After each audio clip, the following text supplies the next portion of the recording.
What's up, guys? Welcome to the quarantine. I'm your host, Wolf. Today I'm going to take a look at Tentacle Bento. Now, I don't have the original box of Tentacle Bento because it kind of got destroyed and I sleeved them.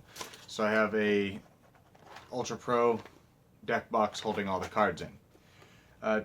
Tentacle Bento is made by Soda Pop Miniatures, which if you haven't already, take a look at my Karate Fights video. It's a good fun game. And how does Tentacle Bento compare? Let's find out. Alright, this is the overall basic setup for Tentacle Bento.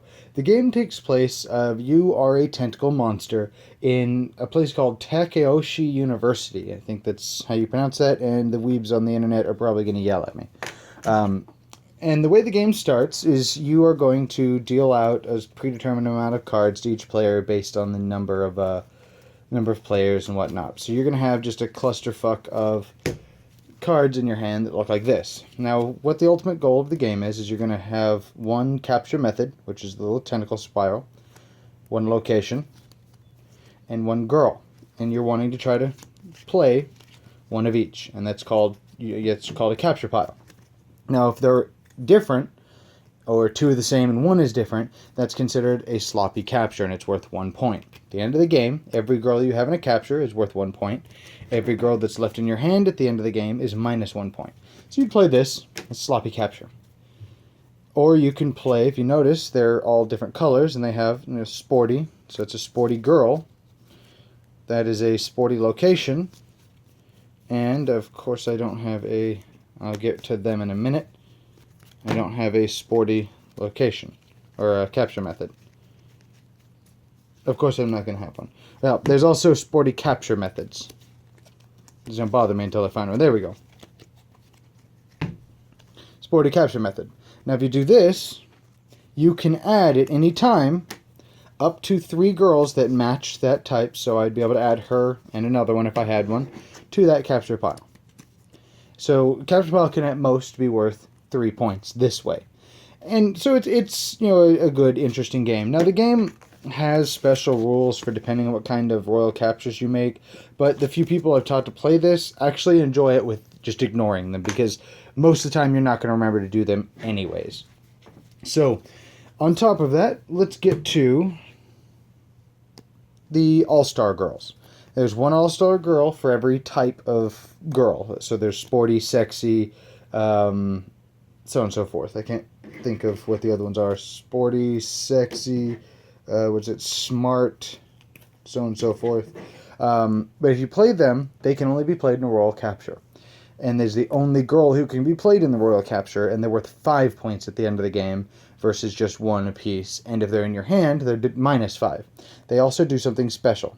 Take control of a single capture from any opponent. So you would have this in a royal capture, and let's just say this is a royal capture because I don't want to dig through cards. And boom, that's 5 points right there. You get to steal points from the opponent, and everything's hunky-dory. Now, the game's basic rules the game winds up going on way longer than it ever should. This is supposed to be a light card game. There's a few house rules you can find on Board Game Geek, but what I usually do is, if at the end of your turn you're down, because you have to draw a card either from this or from the school pile, which is going to go out this way. If you draw from the school pile, there's special rules. I'm not going to get into that. But we play with a special rule if at the end of the game, or if at the end of your turn, if you have 2 cards left in your hand, you can discard both of them to the school pile and draw back up to whatever the starting hand size is. That way you plow through these much faster. And if you don't, the game actually goes on way, way longer than it actually should. The game is enjoyable, but it goes on too long if you don't. Now, the game ends with these cards. They're black, they're called events, and the moment one is drawn, it is immediately played, and you do what it says. So, for example, all players pass their entire hands to the player in the direction of play. Super awesome. I've won games because of that. I've lost games because of that. And once the moment the 4th one is drawn, then you go ahead and start scoring. The game is immediately over, nobody gets any additional turns.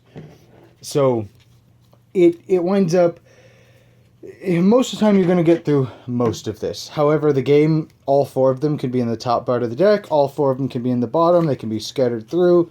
I've played games that last 2 minutes, I've played games that last almost 45 minutes. So, I wish they would have added... There are only 4 of these. I wish they would have added, say, 6 or 7 or 8. That way, the first 4, it's over.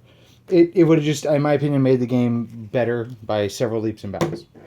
There's also special cards. They're like this. They're characters. And this is Soda Pop Miniatures signature character. Candy and Cola. You can play them and they do special little things. I'm not going to bother reading that. But the artwork's also pretty good on most of the cards. But, sorry, my nose is running. I sneezed a little bit earlier. And then on top of all this, I wanted to share with you some of my favorite girls here, or my favorite flavor text. So on bottom of all the girls, there's flavor text. So actually on bottom of all the cards in general, there is flavor text. So for example, Ayako, she's a smart girl, and she only rolls 20s, so she's a girl after my heart. And you got the oral exam. If you want a good grade, remember your eye contact. If you out of breath, I'm coming. And so on and so forth. Just some of these sweater kittens. You got exploding uniforms, because why the fuck not? Sticky situation, perverted protrusion. The internet is for, oh god, they must have accessed my computer. You have, can fit her whole hand in her mouth. She's Metal Legend. She subscribed to my channel. Then you have breaks hearts and joysticks. You know, they all have their own, lewd flavor text on all of them. Those are just some of my favorites. And so it's a good fun game to just sit around the table, you play. It's got a really good take that aspect that's really fun. But you're mainly playing it for lewd cards and sitting around the table bullshitting with friends and laughing at the flavor text and making lewd comments. That's really what you're playing this game for. Would I recommend Tentacle Bento? Sure, why not? I mean, I don't recommend going as far as I did and spending 3 times the card game's worth to sleeve it in lewd appropriate sleeves. The game's going to cost you $15. And, I mean, honestly, you don't have to sleeve them. I'm just OCD and like to.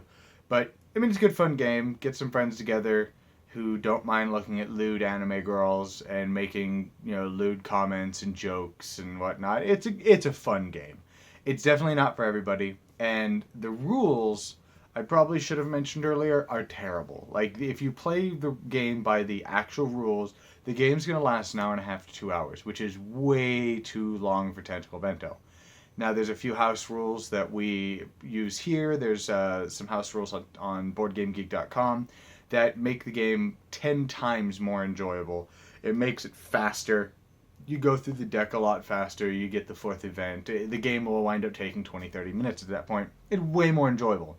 I do have a stream on my Twitch. Shows me and 2 or 3 of my friends playing. And we had a blast. It's good fun. It's definitely not something I play very often.